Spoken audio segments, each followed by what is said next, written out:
and he's now having nowhere to stay. So anyway, he goes back with him to stay at this corrugated iron tent little village thing on the wasteland. And he starts getting interested because there's things going on across the church, across the way, that seem very strange to him. And the village has mocked up some kind of television in a kind of Heath Robinson way. And when they're watching the television, suddenly it breaks out of the main channel, and there's just a man's face on the screen saying, "They're here, they're controlling, you don't know," all that stuff. And then there's a police state raid on this village and on this church, and they bring the bulldozers in and the police and the helicopters, and they destroy the village. And this builder guy gets away, and he comes back, and he goes snooping around the church, and he finds some cardboard boxes. And he grabs one and runs into a back passage behind buildings, and he opens the box wondering what's in it. And there's sunglasses. And he's disappointed. Sunglasses? What are all these sunglasses in a church for? So he thinks, oh, I'll have one. He puts them in his pocket, throws the others away, walks off into the street. And that's where we pick him up. When he puts these sunglasses on, suddenly the world looks very, very different. It looks like this. He starts to realize that there are people that look human to his naked eye that are anything but human when he puts these sunglasses on. Not only that, where he's seeing adverts with his naked eye, drink Coca-Cola, holiday in Jamaica or whatever, what he can see with the glasses on is subliminal instructions: conform, stay asleep, consume, watch TV, submit, and all the rest of it.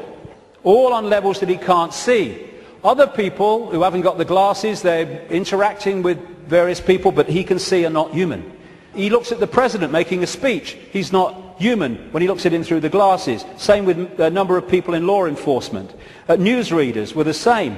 And where it goes is that at the end of the movie they realize that the reason that people cannot see without the glasses, what he can see, is because there is a frequency being transmitted from the top of a television tower which is preventing the population seeing what they would normally see if that frequency wasn't being broadcast.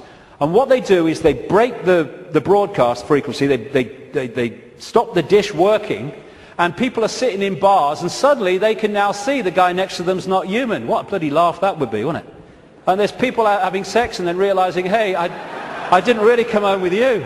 Tell you the funny thing, a lady in Canada told me this story happened to her.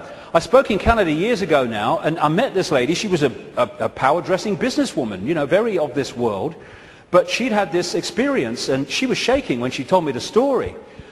She said that she got this boyfriend who had a dark side, she said, that he knew about and he was trying to deal with.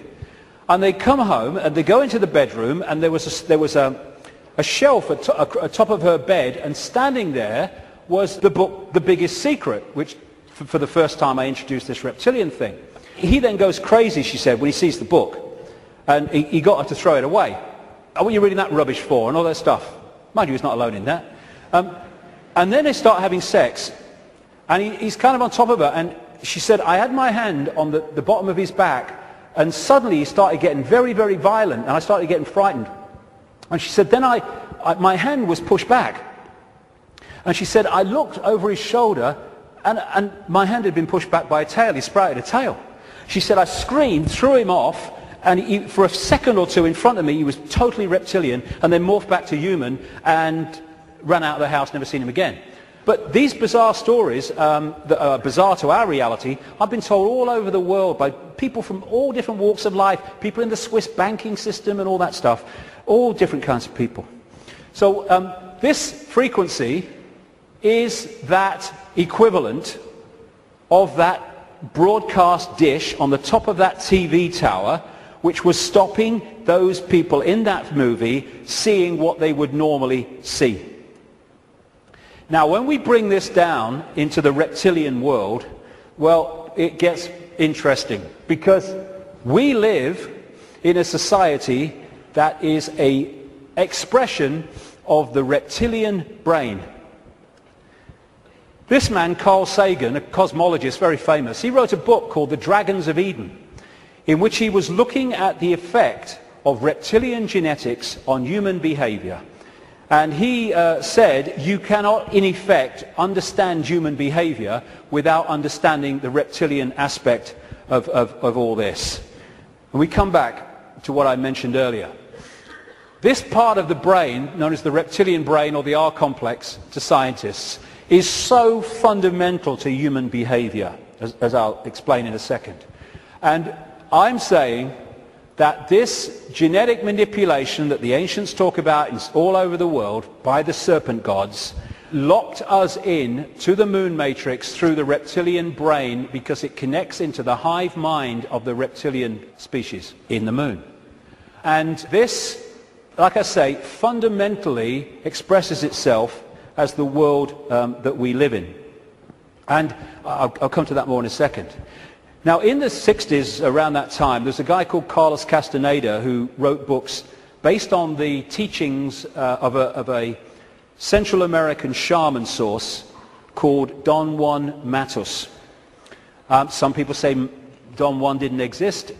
Some people say he did. Whatever, the words that were put into his mouth are just absolutely extraordinarily accurate. And I read this quote coming up after I'd put this stuff together that I've been talking about. This is what Don Juan Matus said in these books. We have a predator that came from the depth of the cosmos and took over the rule of our lives. Human beings and are its prisoners. The predator is our lord and master. It has rendered us docile, helpless. If we want to protest, it suppresses our protest. If we want to act independently, it demands that we don't do so. Indeed, we are held prisoner. They took us over because we are food to them, and they squeeze us mercilessly because we are their sustenance. Just as we rear chickens in coops, the predators rear us in human coops, human eros. Therefore, their food is always available to them. Think for a moment and tell me how you would explain the contradictions between the intelligence of man the engineer and the stupidity of his systems of belief, or the stupidity of his contradictory behavior.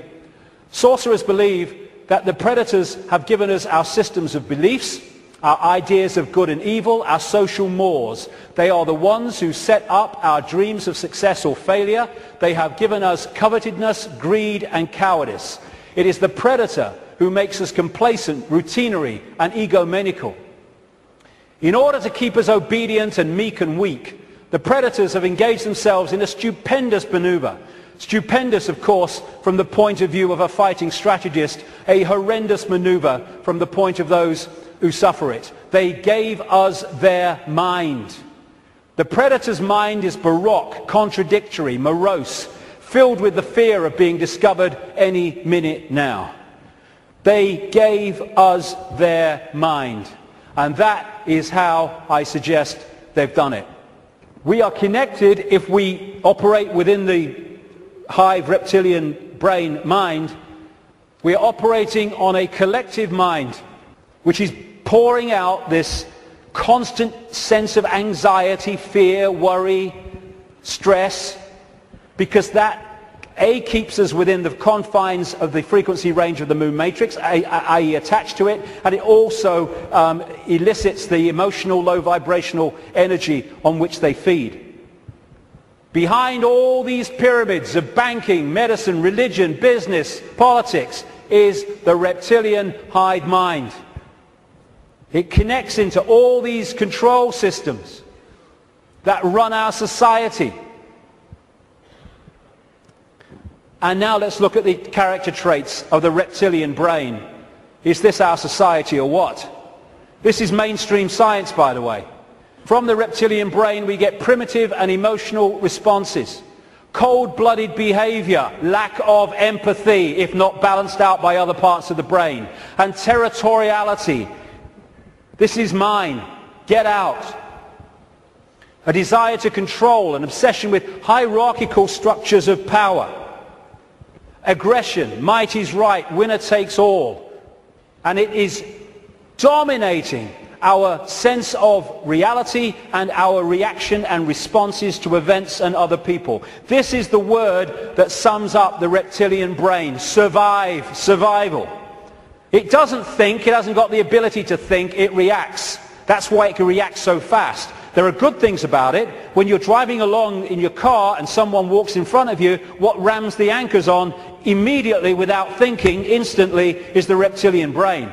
But when that starts to impact on other parts of our behavior and our lives, then it becomes a very negative thing indeed. It is the reptilian brain and its fear of not surviving. It's always scanning the environment for threats. Not just physical threats, but threats on other levels of our experience, which I'll explain in a second.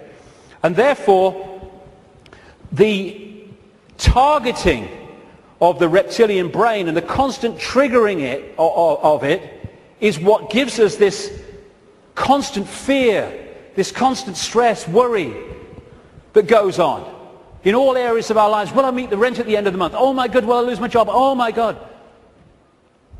And the more that we can be put in fear, here we go, the more we operate in the reptilian brain.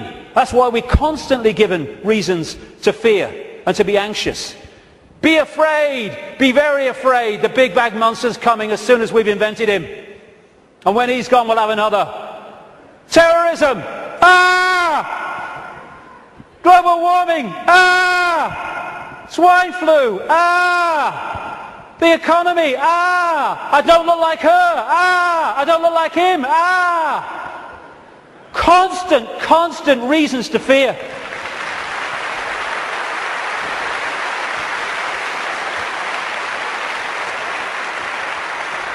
Locking us into the control system.